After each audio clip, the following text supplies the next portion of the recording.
Uma igreja de arquitetura monumental construída poucos anos antes do Concílio Vaticano II. Ela está em uma cidade tradicional aqui de Santa Catarina, no sul do Brasil.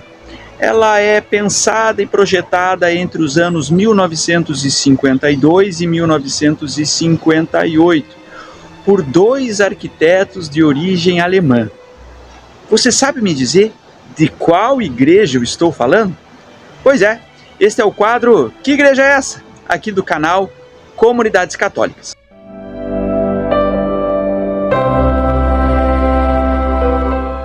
Eu me chamo Tobias Bonk Machado, sou arquiteto sacro e vou te contar um pouquinho desta arquitetura e desta bela história.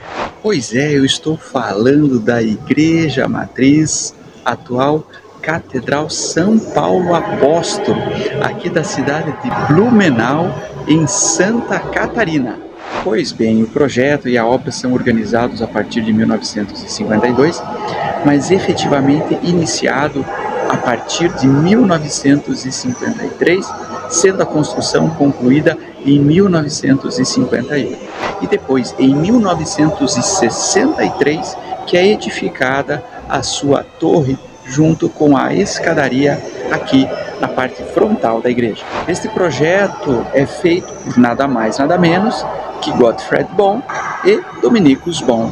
Dominicus Bohm era pai de Gottfried Bohm e ali uma família então de muitos arquitetos. Eles são de origem alemã e vêm ao Brasil especificamente para projetar esta igreja e também a igreja São Luís Gonzaga de Brusque, que aliás já fez parte aqui do nosso canal em um projeto que está aí no nosso histórico de vídeos.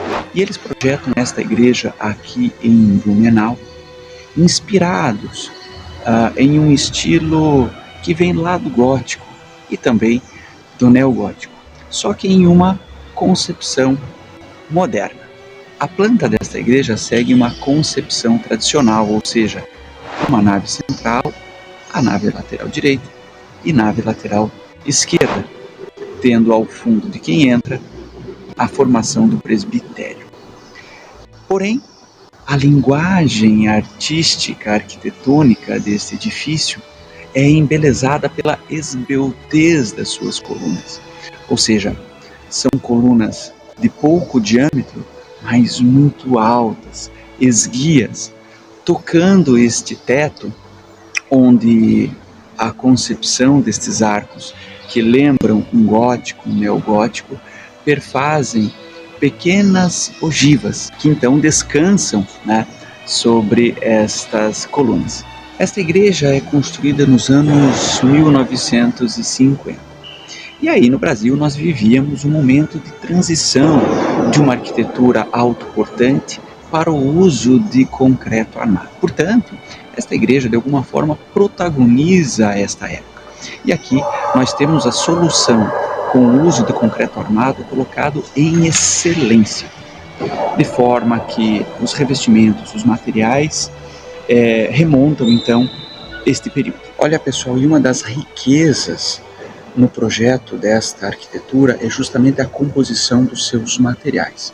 Esta composição entre rochas existente nas paredes e também no piso, o concreto aparente, as suas colunas pintadas de branco e também na sua abóbada, e também na madeira, nos bancos e na composição escultórica, dão um equilíbrio formal fantástico. Isso sem contar com os vitrais que vocês estão vendo atrás de mim e que também tem uma expressão fantástica na entrada da igreja. Quem é meu aluno ou que participa das nossas formações sabe que eu digo que uma igreja deve ser preparada para toda uma celebração, de forma completa para uma celebração, mas também para todos os sacramentos. E aqui eu vou te mostrar agora alguns elementos importantes que são pensados para esta igreja a uma linguagem e a um momento que se vive lá a partir dos anos 1950. Olha só que interessante. Dentro das concepções de época e de uma linguagem moderna, este é um confessionário aqui da Catedral de Blumenau. Eles são em número de 4 aqui na igreja, ó, deixa eu mostrar para vocês. Este, aqueles dois lá do outro lado, na nave lateral esquerda, e esse aqui também no fundo, em número de 4 confessionários, né? Então, que promovem o espaço da reconciliação aqui dentro da Catedral de Blumenau. E atrás de mim, então, a composição do presbitério, com os polos celebrativos, a cátedra, o altar, o ambão, também a presença do Santíssimo neste generoso espaço. Bem, estando aqui diante do presbitério, vocês podem verificar nesta imagem um elemento interessante. Bom, ela é construída antes do Concílio Vaticano II, e aqui então ainda se observa a presença da mesa de comunhão. Olha aqui, ó, vou mostrar para vocês, né? Ela existe aqui e também lá no outro lado ali da nave central, né? E que fazem essa composição típica das igrejas pré-conciliares. E claro, ao adentrarmos aqui na igreja, o ponto focal é o altar, também marcado pela presença da rosácea. E visualmente, entre esses dois elementos, temos a presença do Santíssimo Sacramento. E nesta rica composição dos vitrais está a presença de um importante vitralista que trabalhou nesses vitrais que foram importados. O nome dele é Lorenz Eymar, no ano de 1957. Olha só então que interessante, pessoal. Assim como nós temos lá na Igreja Matriz São Luís Gonzaga de Brusque, aqui em Blumenau, na Catedral São Paulo Apóstolo, também a cobertura se estende, se projeta à frente da igreja, de forma a criar este adro, né? E junto a este adro nós temos então o batistério. E esse batistério está em formato octogonal, ou seja, fazendo memória, né, de morrer para o pecado e ressurgir em Cristo, nesse contexto do 8º dia. E aqui em composição com a porta frontal, com a porta santa, com a porta principal da igreja, e que me dá o contexto deste grande eixo de entrada. Subindo aqui, ó, na torre da igreja. Eu devia ter começado a contar os degraus, mas eu não consegui. Mas de volta, acho que eu já dei umas 30 aqui, mais ou menos.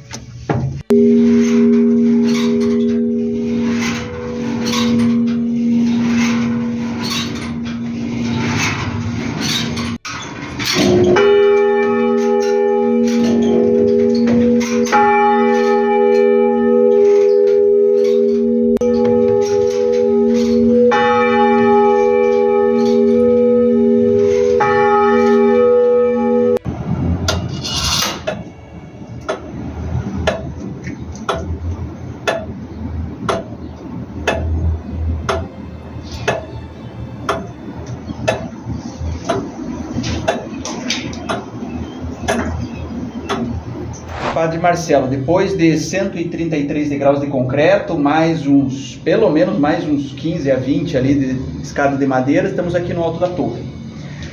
Aqui tem 3 sinos que ainda são da igreja antiga, certo? Isso, são sinos alemães, que eram da antiga matriz, e depois, quando então feita essa nova torre, foram aqui posicionados também. E eles estão nominados? Estão nominados, do maior ao menor, Jesus, que é o que está mais ao alto, Maria e José, levam o nome da Sagrada Família. E aqui estamos a 45 metros de altura. 45 metros. Um pouco cansado depois da subida. Não, né? Eu, né? O senhor não, né? Estamos aqui na torre, junto ao relógio, em pleno funcionamento. Mudou um minuto. Olha, eu sou arquiteto, o João aqui é padre, não é a nossa especialidade relógio, mas como é que funciona aqui, padre, o relógio? Então, o relógio funciona a corda mesmo, né?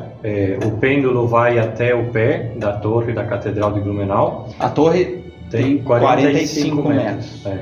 E quando o pêndulo chega embaixo, né, que ele para de funcionar, de puxar a corda, daí tem um dispositivo com mercúrio, né, que liga o motor elétrico para puxar o pêndulo novamente para cima, né? Mas o relógio em si funciona à força do pêndulo mesmo.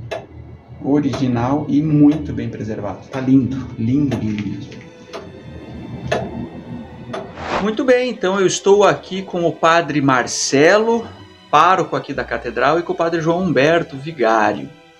Muito bem, nós estávamos falando sobre o histórico desta igreja e o padre João contava algumas curiosidades dessa transição, da antiga igreja que existia neste local e esta nova que é construída. Como que era, onde que era esta antiga igreja, padre, e como que foi esse momento de transição? Então, a igreja antiga, antes da atual, né, Catedral de Blumenau, ela foi construída no final do século XIX, quando ainda Blumenau era colônia, foi encomendada, pedida pelo Dr. Blumenau, contratou também o arquiteto, era no estilo também mais neogótico, né? Uma igreja pequena do início da colônia Blumenau para os católicos, que também no início eram poucos, e foi a primeira matriz da então paróquia São Paulo Apóstolo, né? Ela era como que bem na frente, onde hoje está a atual matriz, né? Quase que no canto do terreno, ou perto de onde hoje está o batistério, a torre, e depois ela foi ampliada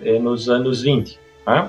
Para fazer meio que umas naves laterais para dar mais espaço, né? Para ter mais. Há 100 anos atrás ela estava sendo ampliada, sim, né? Lá no sim, 1920. Sim. Foi reinaugurada em 1927, se eu não me engano. Daí quando também veio o órgão de tubos em 26 e os 3 sinos da Alemanha, que daí também precisou reforçar a torre, né, para portar os novos sinos. E aí essa igreja ela era um pouco na diagonal, né? Porque pelas fotos antigas a gente consegue ver que ela ficava como que numa diagonal voltada para a esquina onde está a atual torre. Sim, sim, de frente para a esquina onde tinha uma escadaria que e depois, com o advento da nova igreja, veio essa nova escadaria. E esse órgão de tubos, que veio em 1926, ele estava então neste coro da igreja antiga. Quem entrava nesta igreja antiga tinha o coro já sobre as suas cabeças de quem entrava. E na atual igreja, ele assume uma nova posição, né, ao lado do presbitério. Sim. E o órgão é muito usado, cara.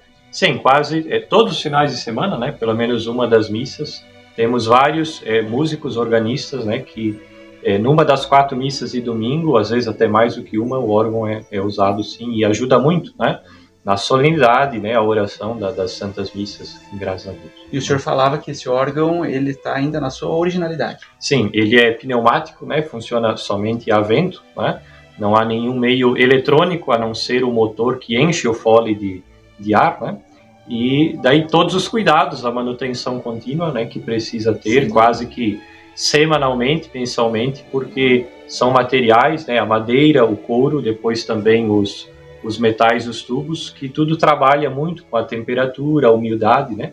Dá bastante diferença. Então é um processo de manutenção e afinação contínua. Sim.